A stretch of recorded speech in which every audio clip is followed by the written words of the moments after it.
आज इस फलासिया की मां प्रकृति की गोद में 34वें भाई जगदीश जी पांडोर जी की जन्म जयंती के अवसर पर आप तमाम साथी यहां पधारे। मैं जगदीश भाई पांडोर जी के चरणों में नमन करते हुए सैल्यूट करना चाहूंगा ऐसे विरले लाडले क्रांतिकारी विचारों वाले हमारे जगदीश भाई पांडोर जी के पिताजी को, उनकी माता जी को और कदम कदम पर उनका साथ देने वाले बहन आशा देवी जी को, जिन्होंने हमेशा जब भी वो किसी क्रांति के लिए निकलते थे तो मना नहीं किया। उन्होंने कहा समुदाय के लिए हम सबको जाना चाहिए, कुर्बानी देनी चाहिए। और आज जगदीश भाई का वो वाक्य याद आ, क्रांति करते हुए शहीद भी हो जाओ तो मेरा पुनर्जन्म हो चुका है, मुझे कोई गम नहीं है। मैं बेटा विहान जो हमारे बीच में अभी यहाँ पर उपस्थित नहीं है, लेकिन वो पुनर्जन्म के रूप में हमारे बीच में है, उसके साथ आप तमाम साथी यहाँ पर पधारे, इसके लिए आप सबको खूब खूब जोहार। जय आदिवासी, जय भील प्रदेश।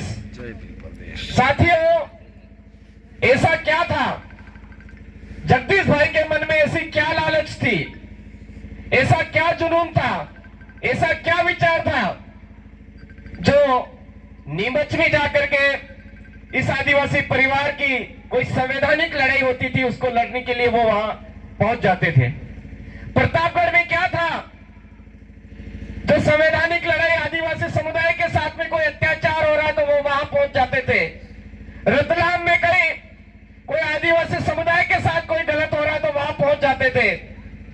अभी यहाँ पर राजसमंद, कुंभलगढ़ और हमारे गुजरात के भाई सभी ने अपने अपने बातें बताई कि वो बिना देरी किए वहां पहुंच जाते थे जब भी उनको याद किया जाता था। साथियों, मैं आपके सामने यही कहना चाह रहा हूं कि आज जगदीश भाई आदिवासी परिवार की जो विचारधारा है उसको भली प्रकार से समझ चुके थे और उस विचारधारा को लेकर के वो जगह जगह पहुंच करके ये बात बताते थे कि ये जो विचारधारा है, ये पूरी विचारधारा फिर से आदिवासियों को नहीं झुकने देने वाली विचारधारा है। इसको समय पर समझने की जरूरत है।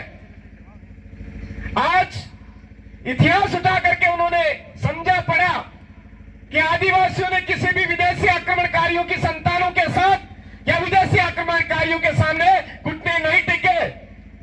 खास करके हमारे प्रतापगढ़, उदयपुर, डूंगरपुर, बांसवाड़ा और ये जो सलुम्बर, सयाड़ा और हमारा सिरोही का जो इलाका है, इस इलाके ने नहीं टिके। तो आज की तारीख में हमारे देश के मूल मालिक, मूल बीजों को झुकाने के लिए शासन सत्ता अनवरत प्रयास कर रही है, मालिक को मजदूर बना करके काम में ले रही है। इसका उन्होंने भली प्रकार से अध्ययन किया। अध्ययन करने के बाद सबसे ज्यादा वो कहते थे कि हमारे कोटड़ा में ये हो रहा है दादा, फलासिया के अंदर ये हो रहा है, और भिलुराना पूंजा, भील की धरती जो राणा को महाराणा बनाने वाली धरती है, उस धरती पर भी ऐसा हो रहा है कि यहां पर बहन बेटियों को जीवन गुजारने के लिए बेटियों को बेचना पड़ रहा है। ऐसी नौबत यहां पड़ी है। यहां पर लोगों को जगाने की आवश्यकता है। उनका एक ही धुन था कि जितना जल्द हो सके इस इलाके के लोग आदिवासियों की जो मूल परंपरा है उसको समझ जाए और मूल परंपरा में लौट आए। इस इलाके के अंदर आदिवासियों को ईसाइयों में बांटा जा रहा है। इस इलाके के अंदर आदिवासियों को वनवासी कल्याण में ले जा रहा है। इस इलाके के अंदर आदिवासियों को संत रामपाल का भगत बनाया जा रहा है, आसाराम बापू का भगत बनाया जा रहा है। अगर सही समय पर आदिवासियों की मूल परंपरा के बारे में नहीं बताया गया तो हमारा समुदाय जो हजारों सालों से स्वाभिमान की जिंदगी जी रहा है, हजारों सालों से इस इलाके के अंदर लिखा गया है, उस इतिहास को कहीं ना कहीं खो देगा। वो कोशिश करते थे कि अरे खराड़ी हो भाई, तो हमारी अपनी मूल कुल देवी, हमारे अपने मूल पूजा पद्धति, हमारे मूल कुल वृक्ष के बारे में जानो। कोई मैड़ा है, कोई कटारा है, कोई चारेल है, कोई ननामा है, कोई बड़ है, कोई बरगोट है, कोई जरफा है। सबको समझने की जरूरत है कि हमारी अपनी मूल पद्धति अलग है। हम पहाड़ों को देवता मान करके पूजने वाले लोग हैं, हम नदी को एक पूजा स्थल मान करके पूजने वाले लोग हैं, हम खेत को, काकड़ को, सबको, प्राकृतिक धरोहर को हमारी अपनी मूल प्राकृतिक जीवन मूल्यों के साथ जोड़ करके पूजने वाले लोग हैं। हम पता नहीं कौन से अंडे पंडे कंडों के चक्कर में घूम रहे हैं। आप लौट करके इधर आ जाइए, ये बात उनके मन में थी। अनुवाद वो प्रयास कर रहे थे कि आप आइए, मूल विचारधारा में आइए, और उसका परिणाम भी उस समय में आप देखने को मिल रहा है। आज मुझे दुख के साथ में कहना पड़ रहा है, अरे जब उन्होंने जो विचारधारा आपके बीच में पहुंचाई, आपके दिलो दिमाग में उस विचारधारा की बदौलत आप लगातार लोगों के बीच में पहचान बनाते जा रहे हो, तो अपने आप में ऐसा क्यों मान रहे हो कि हमारे बीच में जगदीश भाई नहीं है? जगदीश भाई आज भी जिंदा है, क्योंकि वो विचारधारा आपके दिलो दिमाग में जारी है, चल रही है। इसलिए जगदीश भाई आज भी जिंदा है, ये मान करके अपना काम अनवरत जारी रखें। दूसरी बात, पूजा पद्धति के अलावा उनकी थी, वो थी न्याय व्यवस्था। न्याय व्यवस्था में जब कोई पुलिस वाले किसी हमारे आदिवासी भाई को गिरफ्तार कर लेते थे, जब उनके पास में कॉल जाता था, तो वो एक ही बात कहते थे, ये तुम्हारी न्याय व्यवस्था है ना, ये न्याय व्यवस्था की धौंस इस इलाके के आदिवासियों के ऊपर जमाने से पहले इस इलाके की जो न्याय व्यवस्था है उसको समझ लेना। यहां का जो गड्ढा गवेती है, पटेल है, मुखिया है, तड़वी है, वो जो कह देता है वो फाइनल लेता है। आप बीच में दलाली करने वाले होते कौन हो? पुलिस वाले अपने आप पीछे खिसक जाते थे। पुलिस थाना का कोई कार्मिक होता था, वो पीछे खिसक जाता था। ये उनकी शब्दों की ताकत थी। और आज हम दुखी जो लोग हैं, पीड़ित जो लोग हैं, जिनको परेशान किया जा रहा है, उनके दुख दूर क्या कर पा रहे हैं? हम तो अपने आप में लड़ रहे हैं, झगड़ रहे हैं, आपस में एक दूसरे को तोड़ रहे हैं, जोड़ रहे हैं। मेरे साथियों, आपके अंदर का जो पावर है उसको जगाइए। उन्होंने एक विचारधारा आपके अंदर जगाने का प्रयास किया था कि हमारी वो कौम है जो दूसरों के पास भांगड़े का मतलब तो समझते होंगे, दूसरों के पास न्याय करवाने की जरूरत नहीं समझता है।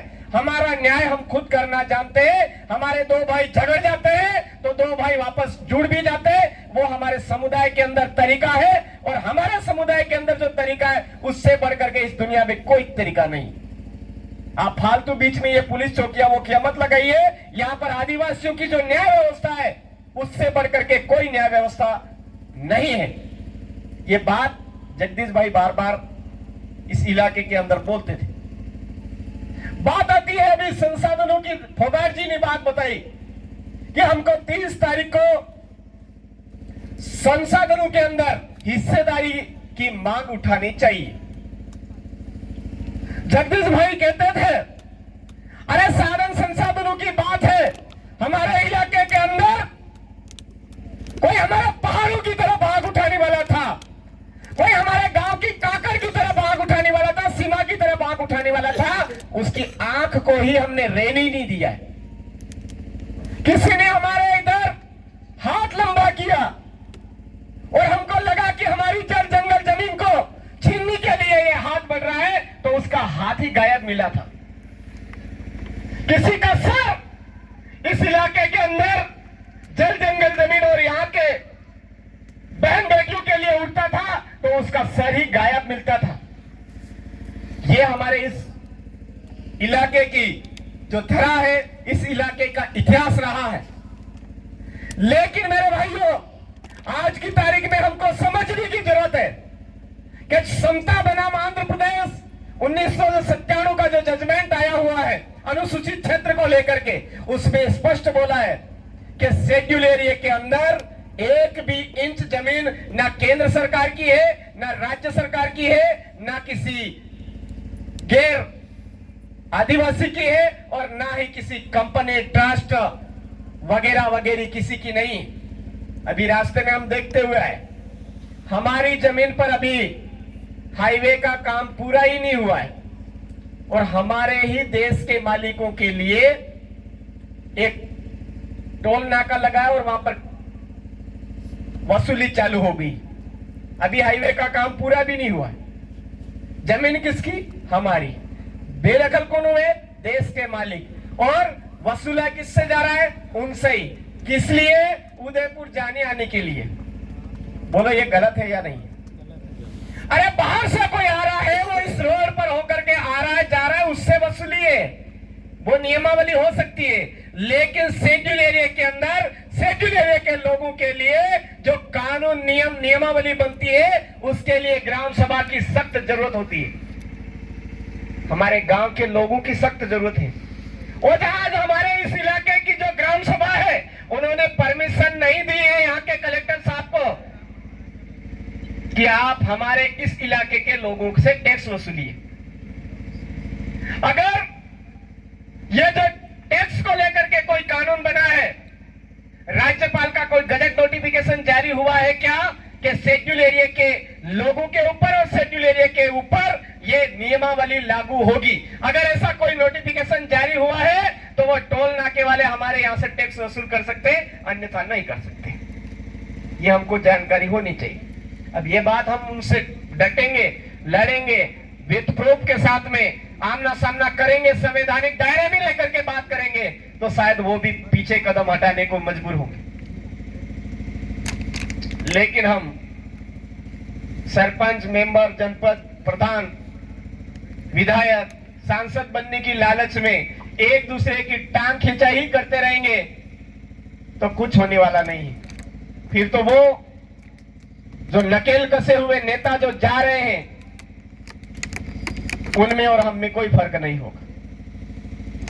नकेल कैसे हुए नेता हमारे उधर प्रतापगढ़ से आपने इधर सांसद बना दिया,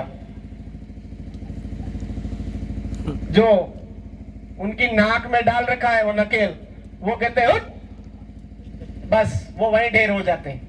उनको ये भी पता नहीं रहता है कि मेरे पापा कौन है, मेरी मम्मी कौन है, मेरी लुगाई कौन है, मेरी बहन कौन है, मेरा भाई कौन है।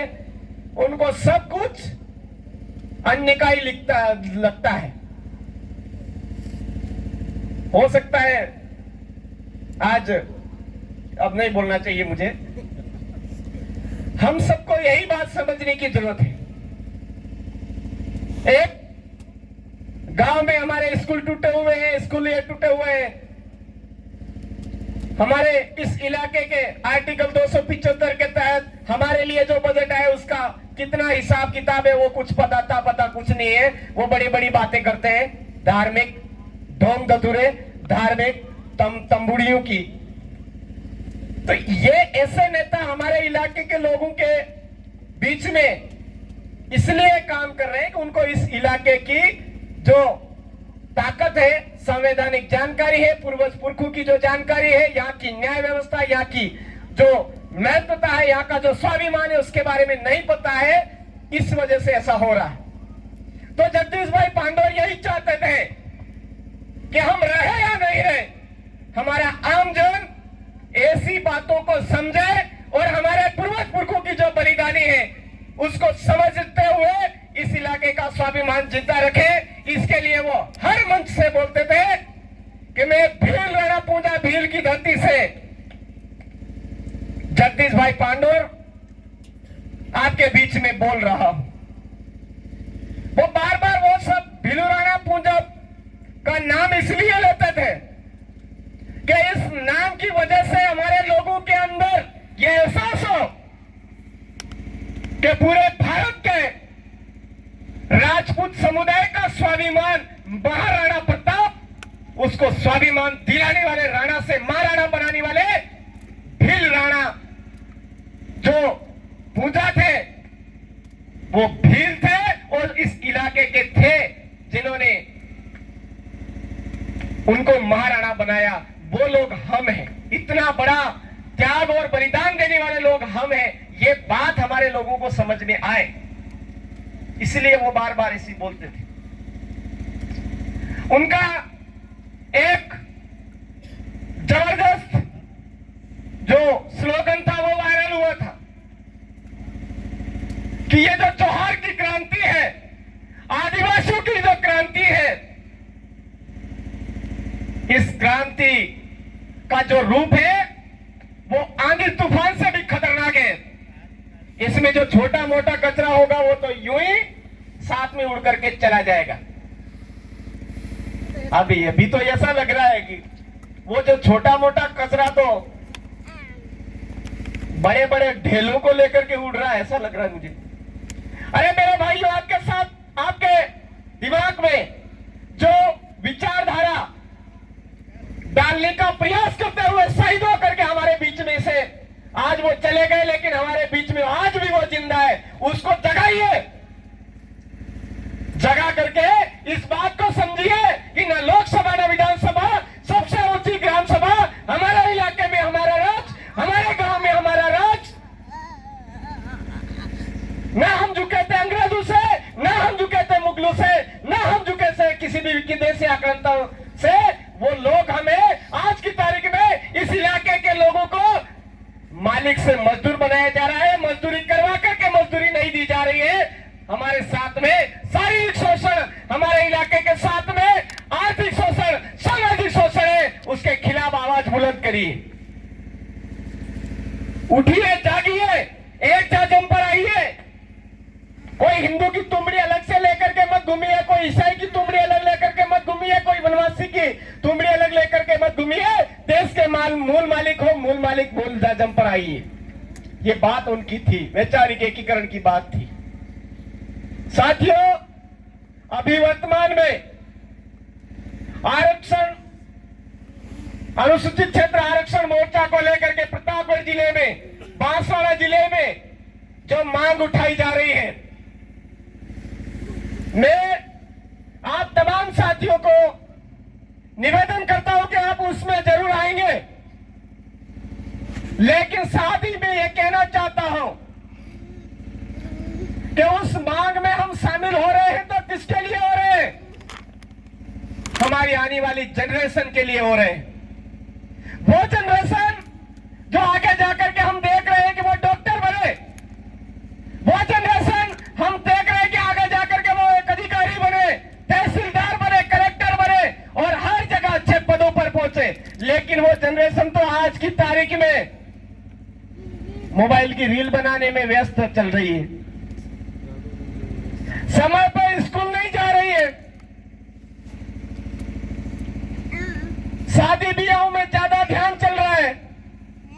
एग्जाम दिलाने के लिए 10वीं 12वीं 12वीं का बोर्ड अभी पेपर चल रहा है और उन बोर्ड पेपर को दिलवाने के लिए हमारे यहाँ के जो भाषा है, गुरुजन है, उनको पकड़ पकड़ कर ढूंढना पड़ रहा है। आज विकास किधर है, आज धर्मेश किधर है, उसका आज पेपर है, गया कहाँ है, वो पेपर देने नहीं आया। ऐसी कंडीशन है तो अनुसूचित क्षेत्र आरक्षण मोर्चा की जो मांगे हैं, जो उनके लिए मान लो किसी को शहीद भी होना पड़ा है तो वो काम में आएगा क्या?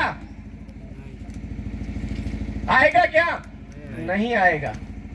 मेरा आपसे इस पंडाल के अंदर आप सभी भाई बहन माता यहाँ उपस्थित हुए हैं, आपसे यही हाथ जोड़ करके निवेदन करना चाहूंगा कि पूरी सेक्युलर एरिया के अंदर आज एक बहुत बड़ा खेल खेला जा रहा है प्राइवेट स्कूल का। उन लोगों को जो अमीर है उसको अमीर बनाना, गरीब है उसको खत्म करना, उसकी जमीन को कब्जे में लेना, इसके लिए बचपन ही दो तरीकों में बांटा जा रहा है, एक उच्च क्वालिटी का, एक निम्न क्वालिटी का। मतलब एक सरकारी स्कूल, एक प्राइवेट स्कूल, और उसके अंदर समान शिक्षा व्यवस्था नहीं है। स्कूल तो दे दिया, मास्टर नहीं है, हॉस्पिटल तो दे दिया, डॉक्टर नहीं है। ऐसी स्थितियां हमारे यहां पर हो रही है, जिसका परिणाम यह है कि अनट्रेन, झोला यूपी से आकर के यहाँ पर इलाज करना चालू कर रहा है, कोई बिहार से आकर के, कोई बंगाल से आकर के, कोई कहां से आकर के हमारे यहाँ पर इलाज कर रहा है। और वो इलाज कौन सा कर रहा है कि यहाँ पर आने वाली जो जनरेशन है वो जल्दी से जल्दी खत्म कैसे हो, वो इलाज कर रहा हाई डोज वाला। हमारे इलाके के अंदर हाई डोज वाला इलाज चल रहा है, जिसकी बदौलत यहां पर अनगिनत परिवारों के अंदर ऐसी कंडीशन आ गई है कि बाल बच्चे ही नहीं हो रहे। ये कंडीशन इस इलाके के अंदर आ चुकी है। ये मैं आपके इलाके के अंदर ही नहीं कह रहा हूं, ये कंडीशन बांसवाड़ा के अंदर भी है, ये कंडीशन डूंगरपुर जिले के अंदर भी है, ये कंडीशन प्रतापगढ़ जिले के अंदर भी है, ये हमारे पूरे उदयपुर संभाग के अंदर है। आज लड़कियों की संख्या ज्यादा है, लड़कों की कम है, और कई जगह बांझपन के पूरे परिवार शिकार हो रहे हैं। उसका कारण ये बंगाली जो बाहर से आए हुए जो डॉक्टर लोग, हम जिसको कहते हैं मसीहा जिसको कहते हैं, उनकी वजह से। अगर इस समस्या का समाधान चाहते हैं तो हमारे आज 12वीं का पेपर नहीं देने वाले बच्चों को समझाइए, टाइम पर पेपर दे भाई। जो 10वीं का टाइम पर पेपर नहीं दे रहा है उस बच्चे को समझाइए टाइम पर पेपर दे। जो बच्चा घर से निकल रहा है, स्कूल के लिए जा रहा है, लेकिन वो रंगरेलियां मना रहा है उदयपुर में जाकर के, कहीं और जाकर के, उसको समझाइए कि पढ़ लिख करके इस इलाके के भविष्य को बचाना तेरी जिम्मेदारी है। अभी तू कोई बच्चा नहीं है, एक जिम्मेदार इंसान है। हमारी जिंदगी तो निकल गई, लेकिन आने वाली जनरेशन, हमारी 7 पीढ़ियां जिंदा रहे, हमारा अस्तित्व जिंदा रहे, हमारे देश के मूल मालिकों का वंश जिंदा रहे, ये जिम्मेदारी तुझ पर है। तू लापरवाह बन करके मत घूम, तब जाकर के ये काम होगा। अगर हम लापरवाह बन करके हमारे बच्चों की तरफ, हमारे आने वाली पीढ़ी की तरफ, हमारी आने वाली जनरेशन की तरफ नहीं ध्यान देंगे तो हमारा काफी नुकसान हो जाएगा। आपके इलाके के अंदर भी डीजे वाला सिस्टम तगड़ा चल रहा होगा। आज हमारी अपनी परंपरा के हिसाब से जो ढोल चलते थे, हमारी परंपरा के हिसाब से जो वाद्य यंत्र चलते थे, वो लगभग गायब हो गए। डीजे पर ज्यादा अलग अलग तरह के गानों पे डांस करने वाले, और उसमें चकमकाती लाइटें चल रही। आपको पता नहीं होगा, लेकिन मैं आपको अवगत करवाना चाहूंगा, वो डीजे के पीछे बड़ी बड़ी लाइटें लग रही है। उन लाइटों में जो पराबैंगनी किरणें जो हम पढ़ते थे किताबों में, कि जिसकी वजह से आंखें खराब हो जाती है, वो रेडिएशन, वो किरणें उस डीजे के अंदर है मेरे भाइयों। हमारे बच्चे उसके अंदर जाएंगे, नाचेंगे, खेलेंगे, आने वाले 10 सालों में वो अंधे हो जाएंगे। आने वाले 10 सालों में वो अंधे हो जाएंगे। इसलिए हमको जगदीश भाई जो चाहते थे कि हमारी मूल परंपरा पहचानो, मूल परंपरा जानो और मूल परंपरा को अपनाओ, ये बात हम सबको इस इलाके के अंदर घुमानी पड़ेगी, जाननी पड़ेगी।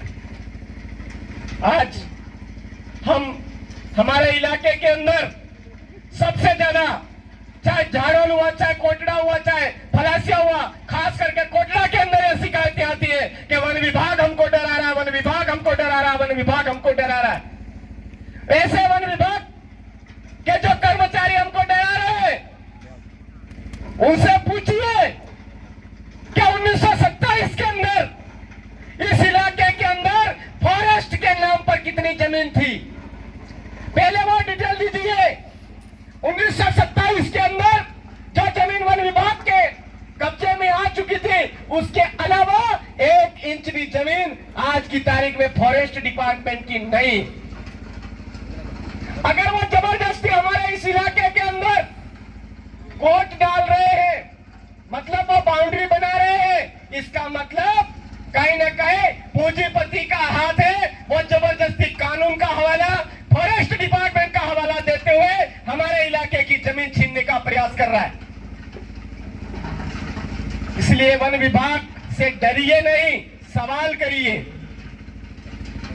डरिए नहीं, सवाल करिए। और सवाल यह करिए कि आपका इस पहाड़ के ऊपर आज आप बाउंड्री बना रहे, कोई बात नहीं, बनाइए, हम आपको मना नहीं करेंगे, लेकिन इससे पहले 1927 की खाता नकल ले आइए जो फॉरेस्ट डिपार्टमेंट की आपके यहां पर थी। अगर उनकी 1927 की खाता नकल नहीं मिलती है, उनका कब्जा वन विभाग का नहीं मिलता है, तो उनको इधर नहीं आने का हिदायत दीजिए। हमारे आदिवासियों में कस्टमरी लॉ के तहत जो भी कार्रवाई करनी पड़ती है वो कस्टमरी लॉ के तहत कार्रवाई भी करनी पड़े तो करिए, लेकिन हमारे इस इलाके के अंदर हमारा जल जंगल जमीन आज असुरक्षित है, तो वो सबसे ज्यादा वन विभाग की वजह से है। वन विभाग का हवाला दे करके पूंजीपति लोग हमारे इलाके के अंदर आज जमीनी छीन रहे हैं। अमित भाई खराड़ी आज उदयपुर के अंदर लड़ाई लड़ते हैं कि ये कौन सी वो यूडीआई के तहत खींचते आगे ही बढ़ते जा रहे हैं, जमीन लेने का प्रयास करते जा रहे हैं। वो असंवैधानिक है, हम लोगों को ऐसी चालबाजी समझ में आनी चाहिए। और आज ये जो जन्म जयंती के अवसर पर मुझे बोलने का आपने अवसर दिया, मैं आप तमाम साथियों को सैल्यूट करना चाहूंगा, जोहार करना चाहूंगा। मैं आपको यही बात कहना चाहूंगा, आज फिर से यही बात कहना चाहूंगा कि जगदीश भाई पांडोर आदिवासी परिवार की विचारधारा को अच्छी तरह से समझ चुके थे और उस विचारधारा को आपके दिमाग के अंदर वो डाल करके गए। आपके दिमाग के अंदर उनकी जो द्वारा आदिवासी परिवार की जो विचारधारा आपके दिमाग में डाली गई वो अगर जिंदा है, मतलब जगदीश भाई पांडोर जिंदा है। और आपको वो जो जगदीश भाई की विचारधारा आपके दिमाग में बार बार आ रही है, मतलब आपको सारा सुख चैन त्याग करके हमारे अपने गांव मोहल्ले परिवार में उस विचारधारा को तेज गति से बढ़ाने की जरूरत है। उस विचारधारा को अगर आपने तेज गति से बढ़ा दिया तो आने वाले पंचायती राज चुनाव में आप पंच भी होंगे, आप सरपंच भी होंगे, आप जनपद भी होंगे, आप प्रधान भी होंगे, आप जिला प्रमुख भी होंगे। किसी की ताकत नहीं आपको बेदखल कर दे। इसलिए मैं आपसे यही कहना चाहूंगा कि आप किसी भी व्यक्ति विशेष, किसी भी अपने भाई पर आरोप प्रत्यारोप लगाने की बजाय इस विचारधारा को आम जन तक पहुंचाने के लिए जी जान लगा दीजिए। आप अपने आप देश के मालिक थे, मालिक बनकर के रहेंगे। आज हमको मांगने की जरूरत पड़ रही है, मांगने वाला बनने से बेहतर है हम जो दे चाहे वो देने वाले बने। हम देने वाले थे, फिर से देने वाले बने, मालिक बने, मालिक की तरह रहे, मालिक की तरह स्वाभिमान हमारे अंदर जिंदा रहे। ये सपना जगदीश भाई का था, हम सबको आने वाली पीढ़ी तक पहुंचाने का जिम्मेदारी है मेरे भाई। आप तमाम साथियों ने आज मुझे यहाँ सुना, आप सोच रहे होंगे कि यहाँ पर आज भंवर दादा नहीं आए, ऐसा नहीं है। आज वो इंदौर के अंदर कार्यक्रम है, आज वो वहां पर है। अभी अब कांति दादा की बात हो रही थी, तो कांति दादा हमारे बीच में अभी नहीं आ पाएंगे क्योंकि उनका भाणेज हमारा जितेंद्र भाई मनाथ, उनका अभी उदयपुर हॉस्पिटल में के आसपास कहीं किसी ने मर्डर कर दिया है, इस वजह से उनको वहां जाना पड़ा है। अभी जस्ट 15-20 मिनट पहले सूचना आई है, तो मैं आपसे यही कहूंगा कि आज कांति दादा हमारे बीच में नहीं आए तो अपना मानस कमजोर मत करिए। भंवर दादा हमारे बीच में नहीं आए हैं तो आप अपना मनोबल कमजोर नहीं करें। आपके साथ में ये जितने भी भाई आए हैं, ये सभी भाई आदिवासी परिवार विचारधारा के एक नियमावली को आम जन तक पहुंचाने का प्रयास कर रहे हैं। और ये जगदीश भाई पांडोर का जो आज यहाँ पर हम सब जन्म जयंती के रूप में मना रहे हैं, तो हम सब ये माने कि आज जगदीश भाई पांडोर इस मंच से हमको फिर से उठने के लिए आह्वान कर रहे हैं, जागने के लिए आह्वान कर रहे हैं, विचारधारा को जन जन तक पहुंचाने के लिए आह्वान कर रहे हैं। और हजारों सालों से हमारे इस इलाके का जो स्वाभिमान था, उस स्वाभिमान को पुनः बरकरार रखने करके ये जो वर्तमान में हमारे इलाके को गुलाम बनाने का प्रयास कर रहे हैं, उन गुलामी से बाहर कर होने का ये मंच आपको आह्वान कर रहा है। उठिए। संवैधानिक उलगुलान जिंदाबाद रहे, जिंदाबाद रखिए, ये आप अपने मन में ठानिए। आप तमाम साथियों ने मुझे सुना, इसके लिए आप तमाम साथियों को खूब खूब सैल्यूट, जोहर। हमारे उस इलाके में तो बहुत घर घर जानते हैं कि डोरिये दीवा बनेगा, वायरे वाद थाएगा, पानी वैसाएगा, बरदानो पार उतरेगा, वगरोड़ी गाड़िए सालेगा, एवं टाइम में काया तमारू राज आवेगा, हमारे लिए तो नहीं तो पीढ़िए पीढ़िए लात खाएगा। ये बात जगदीश भाई को समझ में आ गई थी। मतलब डोरिये दीवा बनेगा, लाइट आ गई है, वायरे वाद थाएगा, मतलब हवा में बातें हो रही, मोबाइल का टाइम आ गया, बिना रोड के गाड़ियां चलेगी, आज हवाई जहाज चल रहे हैं, ऐसे टाइम पे हमारा राज आएगा। ये आंधी अगर हम समझ गए तो ये आंधी वापस इतिहास लिखेगी कि आदिवासियों ने अंग्रेजों के आगे घुटने नहीं टेके, राजा रजवाड़ी व्यवस्था के आगे घुटने नहीं टेके, मुगल व्यवस्था के आगे घुटने नहीं टेंगे, किसी ने भी इस व्यवस्थाओं का गुलाम बनाने का प्रयास किया, घुटने नहीं टेके। और वर्तमान में ये पॉलिटिकल वाली व्यवस्था है जो हमारे लोगों को गुलाम बनाने का प्रयास कर रही है, इसको भी खदेड़ करके बाहर करेंगे और स्वाभिमान के साथ में इतिहास के पन्नों में फिर से लिखेंगे, इस देश का मालिक भील आदिवासी है, भील आदिवासी किसी का गुलाम ना था ना रहेगा, ये इतिहास फिर से दोहराएंगे। इसी आशा और विश्वास के साथ तमाम साथियों को एक नारा देना चाहूंगा, अरे जय जोहर का नारा है, भारत देश हमारा है, अरे जय जोहर का नारा है, भारत देश हमारा है, अरे मान रहे सम्मान रहे, जगदीश भाई का नाम रहे, अरे मान रहे सम्मान रहे, जगदीश भाई का नाम रहे, अरे अमर रहे, अमर रहे, जगदीश भाई अमर रहे, अरे अमर रहे, अमर रहे, जगदीश भाई अमर रहे। जय जोहर, जय आदिवासी, जय भील प्रदेश, जय संविधान, जय भारत, आप सबकी जय। बहुत ही शानदार।